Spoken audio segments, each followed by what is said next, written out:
Well, what? Hey, what's going on, YouTube? Welcome back to Therapeutic Edge. It is lovely to have you here today. Thank you so much for joining me. Hey, do me a favor, hit that like button and the subscribe button if you don't mind. It does help out the channel quite a bit, and it's just a cool thing to do.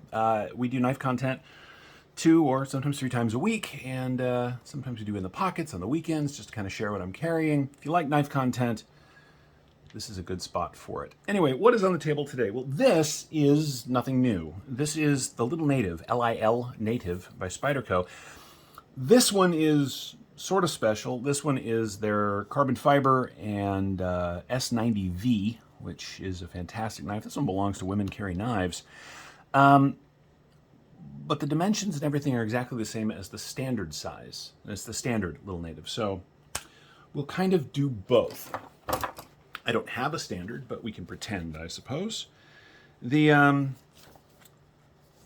Native is not a knife that I paid any attention to before, but in the last year or so, 6 months, I've really started to sort of appreciate smaller knives. And so a while back, I pulled this out of Women Carry Knives knife roll and carried it for a couple of days and really liked it. I mean, it's very compact, right? But it's a really nice, comfortable design. It's an excellent cutter. It's got all the nice Spyderco features that I really like. Now, I know some people don't like the wire clip, but I do. Action's very good, right? Oop.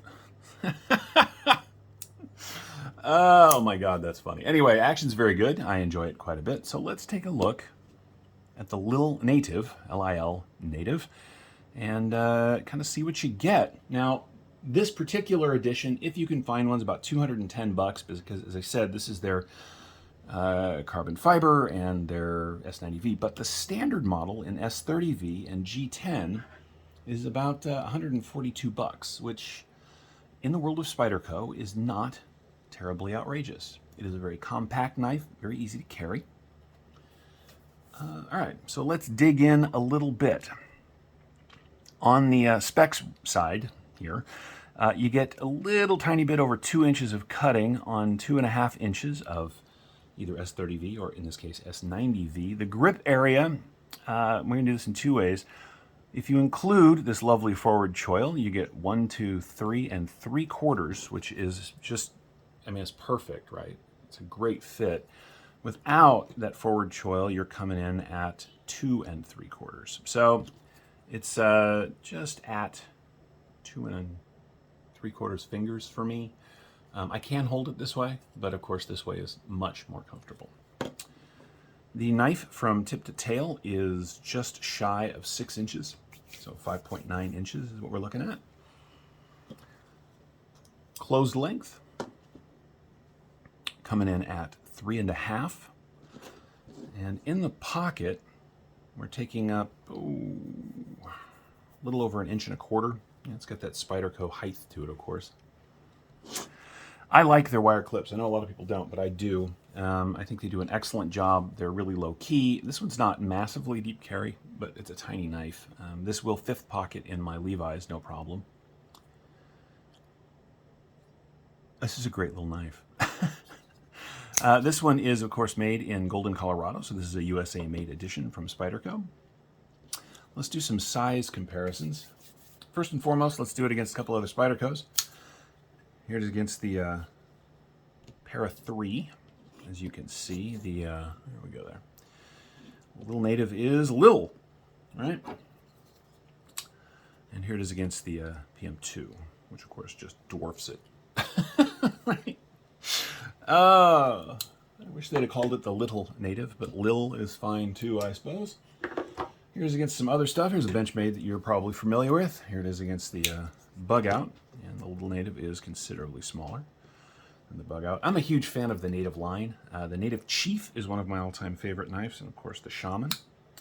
And here it is against the full-size Griptilian. Right, so Lil Native is, in fact, Lil. L-I-L, Lil. But that's okay, right? I mean, in my old world, before I went into more professional settings, I could carry stuff like this, no problem, or, you know, monsters like that, no problem. And that was fun. and it was awesome, and I love it, and I miss it, but I can't anymore, right? If you work in a professional setting or any setting where a knife is frowned upon, having stuff that is low key is important. And you can do that with a bug out. You can.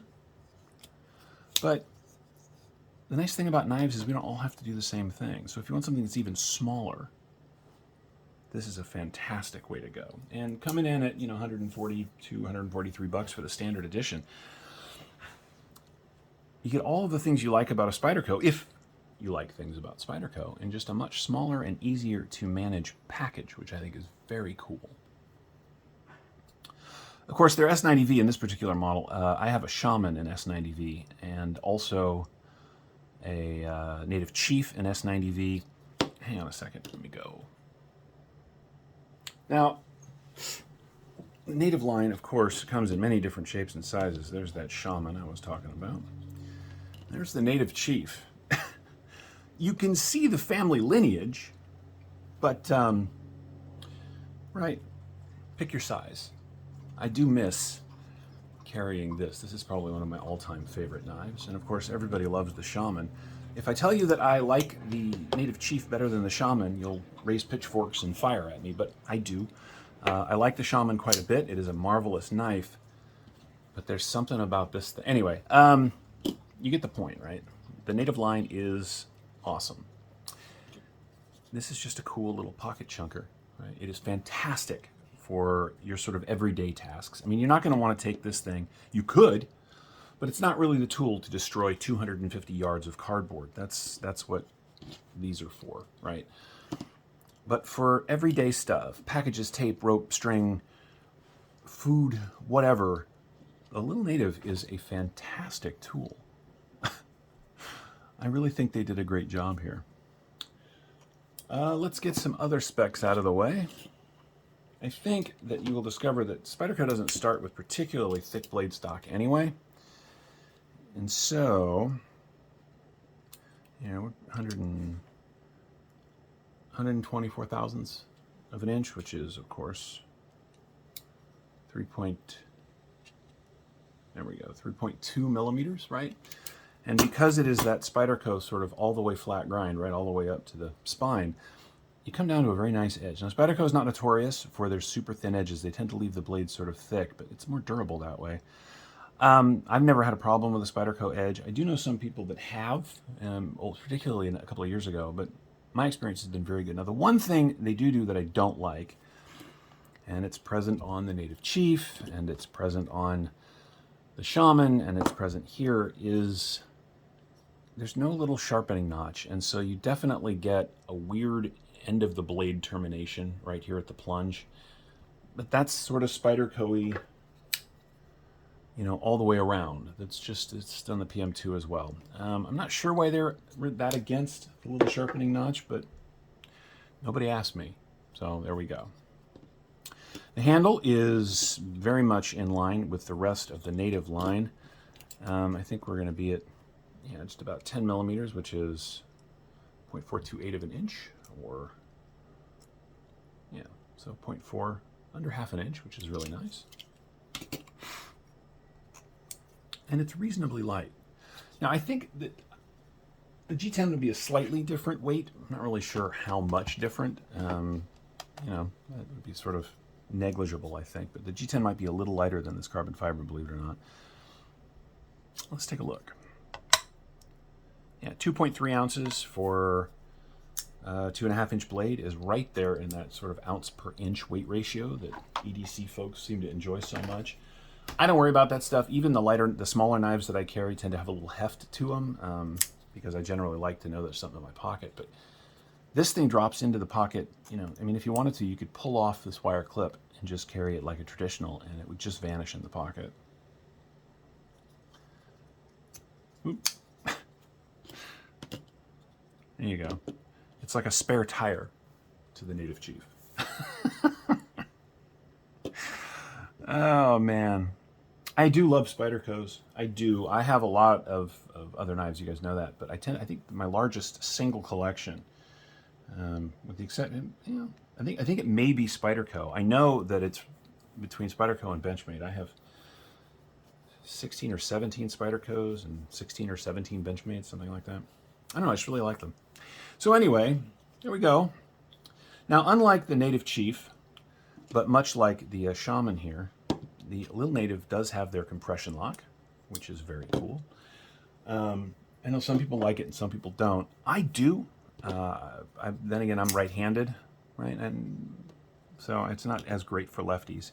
The clip is reversible, so this will pocket in left or right pocket, much like most Spydercos. So it kind of is up to you where you choose to have it land. I'm a righty, so it stays on the right side for me. It has the standard deployment hole, and there's just very few working shapes for blades that are better than this, particularly for doing draw cuts or up close stuff. So there we have it. Let me go ahead and remove that. This is the Lil Native, part of the Spyderco Native line. The standard G10 and S30V version of this are available almost everywhere, as far as I can tell right now, for about $143. You can find this S90V and carbon fiber version. I did see a few online. Like I said, they're running about $210, but that would be up to you. But in the end, if you're looking for a small knife that is, they're about the same price as one of these, that is good for bigger hands, because this is, it really works well for me, then the Lil Native is probably a knife you want to look at. Thank you so much for watching. I hope you've enjoyed this. I know I've enjoyed having it out of Women Carry Knives and Knife Roll in my pocket. On that note, we'll see you guys next time. Take care.